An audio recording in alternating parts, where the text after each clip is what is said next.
রবি ঠাকুর আমার শক্তি। আমি রবি ঠাকুর পড়ে, রবি ঠাকুরের গান শুনে বড় হয়েছি একদম ছোটোর থেকেই। আমার নিজের ফ্যাশন আইকন রবি ঠাকুর। আমি যখন দেশে ফিরে আসি, আমি আমার প্রথম কালেকশন যখন করি, আমি শান্তিনিকেতনে গিয়ে বসে রবি ঠাকুরের সব ব্ল্যাক অ্যান্ড হোয়াইট ছবি দেখতাম। উনি খুব স্টাইলিশ ছিলেন। যে দেশে ভ্রমণ করতেন ওরকম কাপড় পরে, টার্কিতে টার্কি শার্ট, জাপানে কিমোনো, ইংল্যান্ডে স্ট্রাইপ।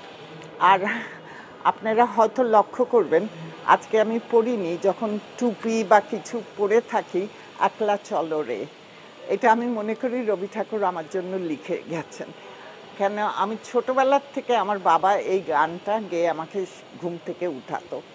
পরে বুঝেছি একলা চলতে চলতে আজকে বাংলাদেশের সব গ্রামের মানুষগুলি আমার সঙ্গে।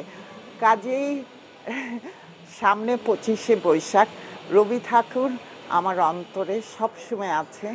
আমার এই জগতে, ফ্যাশন জগৎ বলেন, আর্টিস্টিক জগৎ বলেন, সব কিছুতে রবি ঠাকুর আমার অন্তরে। কেন, উনি কী না করতে পারতেন?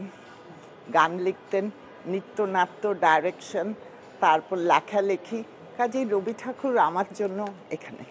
অফকোর্স দেখে, আজকাল গ্রামে যাবেন, অনেক সময় গ্রামের মানুষরা ভাবতো কেন আমরা শহরে রবীন্দ্রনাথ গাই না। কত মানুষ রবীন্দ্রসঙ্গীত গাচ্ছে।